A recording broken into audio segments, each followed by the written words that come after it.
favor, 10 minutos. Tudo bem?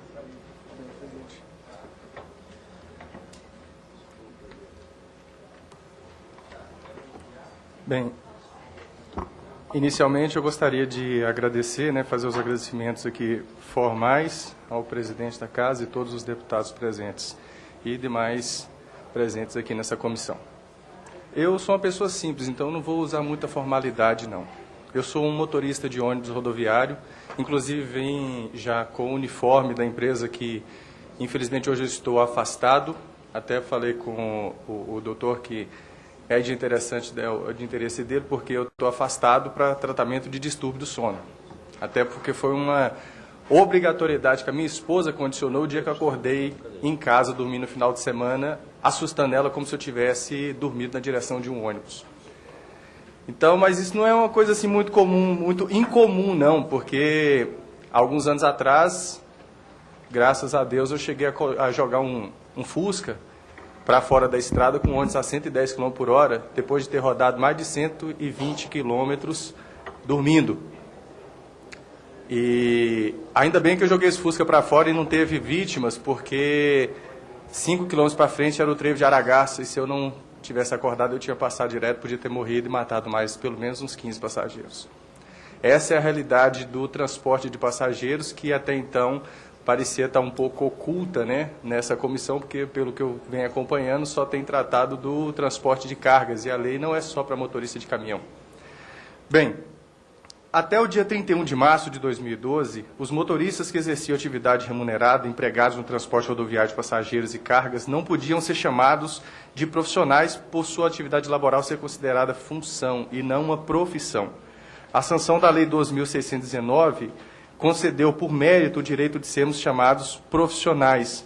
Porém, na pressa de aprovar uma lei que abrisse mais portas para a corrupção no setor do transporte rodoviário, entidades de grau superior sindicais até mesmo criaram um gargalo que a cada dia vem consumindo a frágil estabilidade em que se encontra o transporte de cargas em nosso país, sem considerar o transporte de passageiros, que então parecia estar oculto nos debates sobre essas questões oriundas da lei. Eu vou ser breve, isso não vai demorar muito não, o que eu escrevi aqui é coisa simples.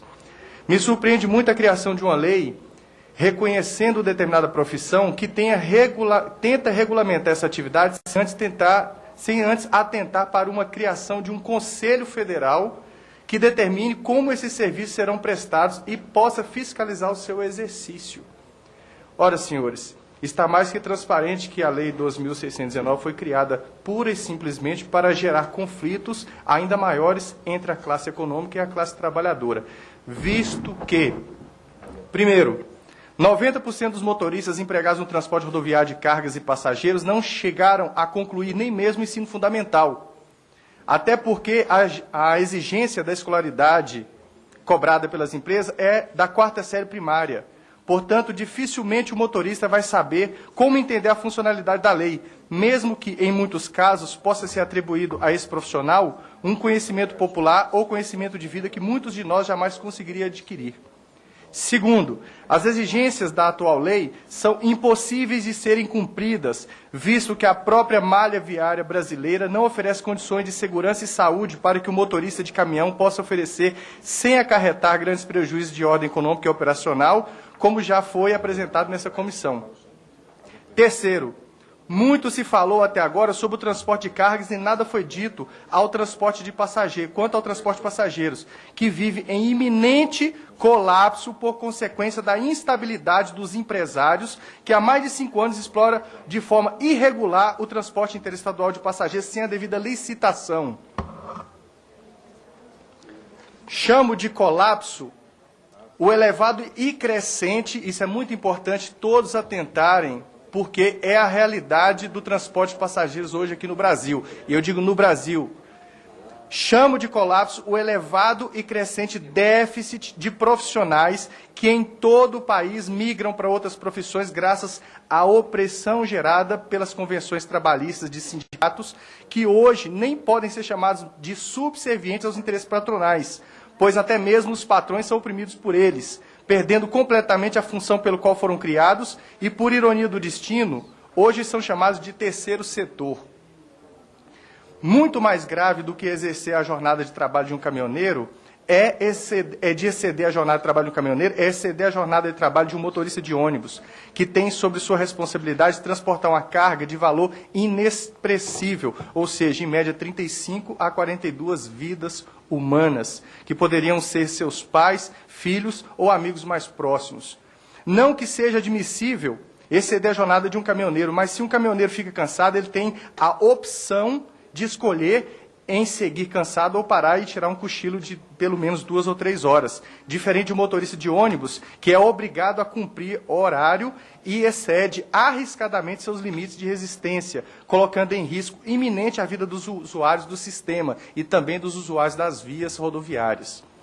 É importante que todos os presentes possam conscientizar quanto à oculta realidade do setor de passageiros, tanto quanto o setor de cargas, porque as estatísticas reais, não as divulgadas na imprensa, mas as divulgadas por instituições sérias como a Polícia Rodoviária Federal, mostram que a grande maioria dos acidentes envolvendo caminhões é provocado por imprudência de veículos de pequeno porte. Pouquíssimas são relacionadas ao cansaço do motorista, porém, quase 100% dos acidentes de ônibus são causados pela fadiga do motorista. E, nesse caso, as fatalidades são bem maiores por consequência da quantidade de vidas transportadas dentro de ônibus. A Lei 12.619 é o início de uma grande jornada que o Legislativo terá pela frente para garantir a operacionalidade e a segurança no ainda maior meio de transporte brasileiro. Mas, acima de tudo, é preciso começar de maneira correta. Uma lei como esta deve envolver muito mais que meros representantes de entidades sindicais ligadas ao setor. Importante agora o que eu vou falar, que em sua maioria ou quase totalidade são vinculados ao transporte coletivo urbano, desconhecendo quase que por completo a realidade e o exercício da profissão de motoristas rodoviários interestaduais. É mais que necessário, chegando a ser obrigatória a participação de policiais rodoviários, patrulheiros ou policiais rodoviários federais nas discussões relacionadas à lei, como também a associação de caminhoneiros, motoristas de ônibus e de caminhões, convocados aleatoriamente para não configurar tendência nas discussões. É preciso sair a campo para definir como serão exercidas as profissões de motoristas rodoviários do transporte de cargas e passageiros, e essa é a função de um Conselho Federal que regulamenta a atividade laboral.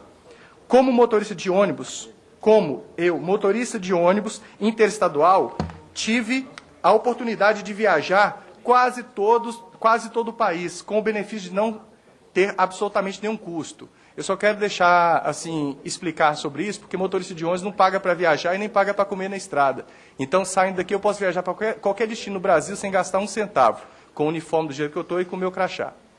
Então, consegui fazer viagens em quase todo o Brasil. Nessas viagens, como diplomata do transporte, fui condicionado a fazer um balanço fiel da realidade que vive o motorista de ônibus em todas as regiões do Brasil, interagir culturalmente com motoristas e representantes de entidades sérias, como os sindicatos de Teresina, no Piauí, Sorocaba, em São Paulo e Salvador, na Bahia. Dessa forma, pude analisar com grande clareza alguns pontos críticos na Lei 12.619 e fazer sugestões que podem viabilizar o seu cumprimento. No artigo 235C da lei, jornada de trabalho conforme estabelece a Constituição, não podendo ser alterada por acordo ou convenção coletiva. Artigo 235D, o tempo de descanso durante a jornada sendo proporcional ao tempo da condução, conforme conveniência do caminhoneiro, porque o caminhoneiro sabe quando ele está cansado. Ele dirige às vezes 4 horas, não significa que daqui a alguns minutos depois das 4 horas ele vai conseguir dormir. Ele pode dirigir 6 horas, por exemplo. Né? Respeitando o tempo máximo permitido de 6 horas ininterruptas na condução do veículo. O descanso semanal deverá ser garantido, se entendendo gozado, na matriz da empresa ou no domicílio do motorista. Não pode ser fora da casa. O descanso do motorista, o descanso semanal, é com a família. É junto com a esposa, junto dos filhos. Não é, às vezes, por melhores condições que seja que a empresa oferece, que seja num alojamento, numa praia ou onde for. Ele tem que voltar para casa. Isso é fundamental para o equilíbrio da sociedade e pela estabilidade emocional do motorista.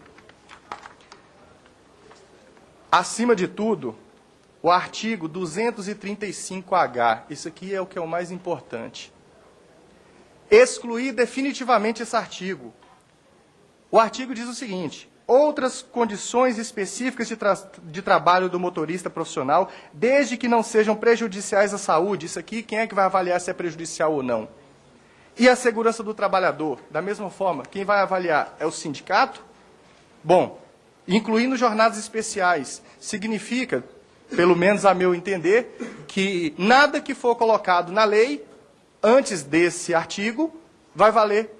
Porque o sindicato pode simplesmente, numa convenção coletiva, feita com meia dúzia de funcionários do administrativo, porque nas convenções coletivas dos sindicatos que tratam do transporte rodoviário de cargas e passageiros, você pode contar uns gatos pingados, não dá 20. Não dá 20 motoristas. Vão ao pessoal do administrativo para tratar dos assuntos inerentes ao interesse do motorista que está viajando. Tem uma convenção coletiva, o motorista de ônibus interestadual está viajando, o motorista de caminhão está viajando. Ele não sabe, ele fica sabendo depois que foi aprovado, de acordo com aquilo que o sindicato acha certo. E o sindicato, em sua grande maioria, é formada 100%, eu posso dizer a cada um de vocês, que todo o sindicato do transporte é formado por motoristas do transporte rodoviário, não, urbano de passageiros, ou seja, motorista de ônibus coletivo. Eu dou muito valor nas associações de caminhoneiro, porque realmente as associações são de caminhoneiros, não são de motoristas de coletivo, que podem tratar desses assuntos. Então, eu deixei aqui, inclusive, coloquei uma, só finalizando aqui, porque as informações que eu poderia trazer são inúmeras, mas como é a primeira vez que eu estou sentado aqui, eu chego a estar com o coração batendo a 1000 por hora. Você está entendendo? Então, é imprescindível que seja criado um conselho federal que determine as normas necessárias para o exercício da profissão. Somente esse conselho poderá definir alterações na parada e no descanso dos motoristas, pois a vida do trabalhador do transporte e também seu ganha-pão jamais poderá permanecer nas mãos dos sindicatos. Sindicatos não estão aptos a tratar de assuntos relacionados à segurança do transporte. É um risco que a sociedade não pode correr. E mais, o Conselho deve ser formado por profissionais do setor e especialistas de órgãos como a NTT e a Polícia Rodoviária Federal, e também médicos, como o doutor Marco Túlio, que acabou agora de falar antes de mim. Esses profissionais sabem como determinar qual que é a resistência, qual que são as condições que uma pessoa tem para poder exercer determinada profissão. Sem um conselho que estabeleça as diretrizes, você entendendo, as normativas, as normas que vão regulamentar a profissão, não adianta muita gente achar que o motorista consegue fazer isso. Não consegue não, porque o motorista ele tem sono. O motorista não tem sono, não, mas o motorista está fadigado. O motorista está estressado porque não vai em casa ficar com a esposa. Então, ou seja, quem vai analisar isso tudo são profissionais não sindicatos.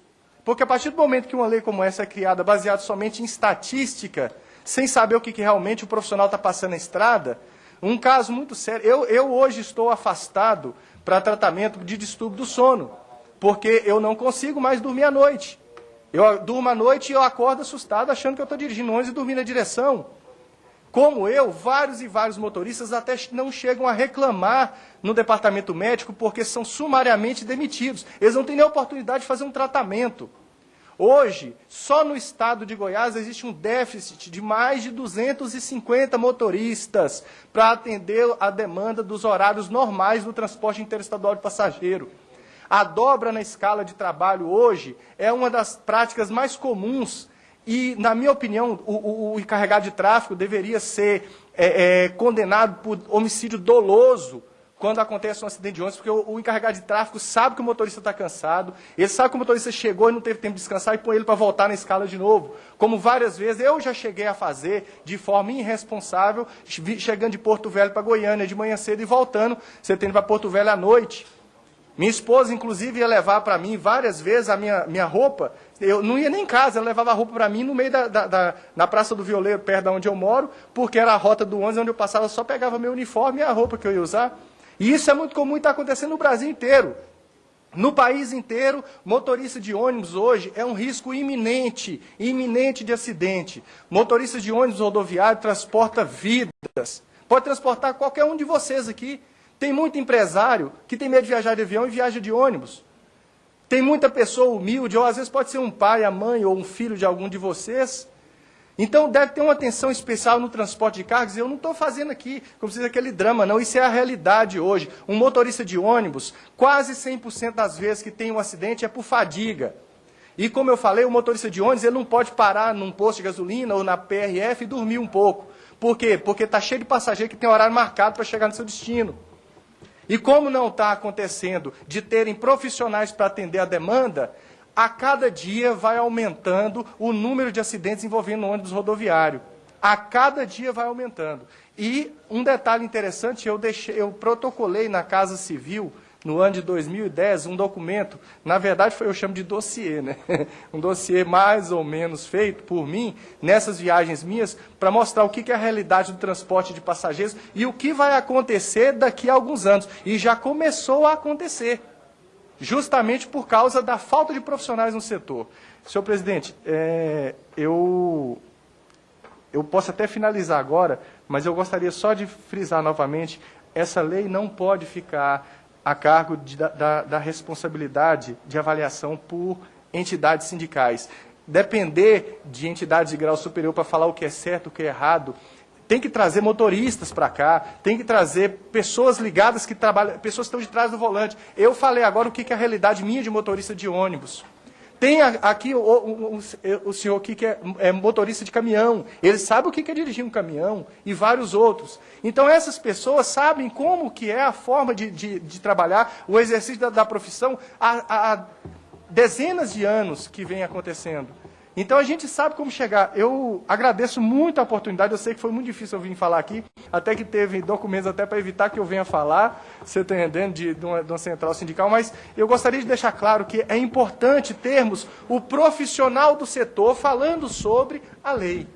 E eu trouxe esses documentos, as anotações minhas. Seria importante, viu, vou deixar Helder, com vocês. Deixar com a gente. Eu queria agradecer muito a sua contribuição, pode ter certeza que ela vai ser levada em conta pelo nosso relator, deputado Valdir Colato, que vai, com certeza, não só esses dados que você traz, mas de entidades e tal. E eu queria solicitar a você que acompanhasse os resultados desse trabalho nosso aqui, porque isso aqui vai terminar com uma proposta do relator de uma legislação, de uma adequação da lei que já foi aprovado pelo Congresso Nacional. Essa adequação, ela vai estar sujeita a debate e a discussão, não é? Com certeza. Que você acompanhasse, no momento em que ela for apresentada, você tivesse contato com ela e nos desse a sua opinião também, que vai continuar sendo importante, tá bom? Muito obrigado. Só finalizando, eu gostaria só de fazer um pedido. Inclusive, esse pedido é para toda a comissão aqui, para todos os presentes e todos que venham a ouvir esse pronunciamento. Combatam, por favor, eu vou dizer até melhor, pelo amor de Deus, combatam as escalas de dobra do motorista de ônibus rodoviário. Porque ela é oculta, ninguém está sabendo, o motorista está arrumadinho, com a sua gravata bem arrumada, mas não sabe, muitas vezes o passageiro não sabe que ele está dobrando uma escala por falta de profissionais. A demanda é crescente e os profissionais com um déficit muito grande de profissionais. O que acontece? Se não tem profissional para dirigir um ônibus e tem um aumento de horário, vai fazer o quê? Vai colocar o que chegou de viagem para voltar para trás. Vou passar a palavra agora ao relator, deputado Valdir Colato, que tem perguntas e indagação a fazer.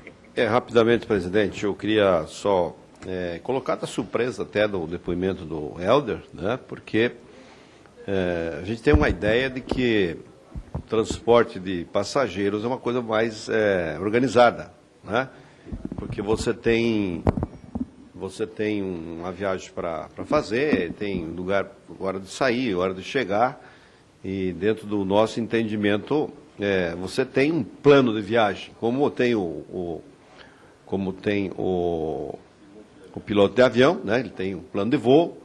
Eu entendia que também existia isso pela condição de logística das empresas. Eu tenho visto algumas empresas que o motorista chega num certo ponto, sai, substituído por outro que está esperando, né? Viagens que eu já fiz de ônibus, até viagens longas. Então, isso traz aí uma preocupação muito grande, que você está fazendo um depoimento aqui muito forte, né, muito importante. E realmente essa situação aí é uma questão de preocuparmos muito mais, porque se nós temos que nos preocupar com as cargas, né, muito mais com as pessoas, com as vidas que estão nos ônibus. E com certeza nós também, como o deputado Macris está falando, gostaríamos de acompanhar esse processo. E mais gente virão aqui. Se não foram chamados até agora, exatamente essa comissão foi criada para isso, né? Hoje eu vi pessoas aqui dizer que foi discutido sim, que teve todo mundo oportunidade de discutir a lei e tal. A maioria dizendo que não, como você está falando que não, né? Então, esse depoimento, essa realidade que eu acho que nós temos que tirar da área escondida para a sociedade saber o que está acontecendo. Eu acho que é oportuna nós discutirmos essa lei, deputado Macris, porque vai surgir coisas que nem deputado, nem governo conhece e sabe. Nós temos que buscar soluções, ver as causas desses problemas. Não é por acaso aí que fala que morre 40, 50 mil pessoas por ano no Brasil, uma guerra do Vietnã por ano. Isso é uma loucura no Brasil. Quais são as causas disso? Você está colocando uma coisa aqui muito séria, né? Mostrando uma realidade que não é por acaso que acontecem os acidentes. Está dizendo isso claramente, é porque tem uma causa e as consequências são os acidentes. Então, quer dizer que nós vamos levar em consideração muito esse processo do teu depoimento, e se tiver mais alguém que você acha que é interessante, que nós possamos ouvir, por favor, nos indique essas pessoas que têm aqui isenção de chegar aqui e falar a verdade para que a gente possa buscar uma solução para a questão do transporte passageiro, que acho que é muito importante, sim, e com certeza você tem razão, né? O que se falou aqui, 99% foi a questão do transporte de cargas, né?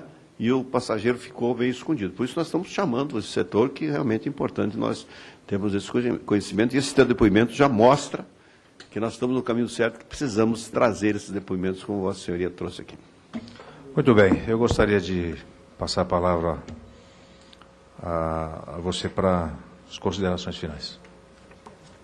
É importante levar em consideração um aspecto que o motorista de ônibus, quando ele não está trabalhando, que hoje é muito difícil, as escalas são muito apertadas, não está tendo motorista, então o motorista não tem como estar nem em casa. E o tempo que ele está disponível, ele está em casa. Não é? Porque a maior ansiedade do motorista é chegar em casa logo, chegar no seu ponto de origem e rever a família. Mas, acima de tudo, é bom levar em consideração também que o motorista não vai em assembleias, o motorista não participa de reuniões, audiências públicas não são feitas com presença de motoristas. E quando vai, talvez é um ou outro motorista de coletivo. O motorista de ônibus rodoviário não tem tempo, porque ou ele está em casa ou ele está trabalhando. Então é importante atentar pelas responsabilidades nesse setor, até porque o Ministério do Trabalho não possui fiscais suficientes para fiscalizar a jornada de trabalho desses profissionais. E hoje nós precisamos de um efetivo enorme para fazer a fiscalização nos terminais rodoviários. Visto que nas empresas, dificilmente o fiscal vai na empresa, mas a NTT está dentro dos terminais rodoviários, no caso de Goiás, a AGR está dentro dos terminais rodoviários, então tem que passar a responsabilidade para essas pessoas também buscar informações sobre a escala de trabalho, porque só assim, é igual o doutor falou, na cara da pessoa, dificilmente você vai ver que ele está fadigado. Mas, claramente, você pode constatar que o motorista está fadigado, principalmente quando ele começa a subir naquelas tartaruguinhas na estrada, quando ele começa a zigue-zaguear demais, volta e meia, os passageiros, uma das coisas mais seguras que tem são aqueles senhores bem já de idade, que andam nas poltronas da frente, que eles fazem questão de ficar acordado a noite inteira. Aí ele fica, principalmente os que ficam atrás do motorista, fica em cima do motorista assim o tempo todo. Se o motorista dá uma pescada assim, ele bate no vidro. Ô, seu motorista, você está entendendo? O motorista acorda. Mas nem sempre ele tem a facilidade de ter essa pessoa lá. E é onde acontece, você entendendo, os acidentes. Eu agradeço a oportunidade e me coloco à disposição, sempre que for necessário, para vir aqui prestar esclarecimentos. Muito bem, Helder, agradeço a você, em nome da comissão, e nós estamos à disposição ainda, inclusive, para receber suas contribuições. Nada mais havendo a tratar, convoco os senhores deputados para a próxima reunião, dar-se na próxima terça-feira, às 14 horas, dia 9 de abril, no plenário 8.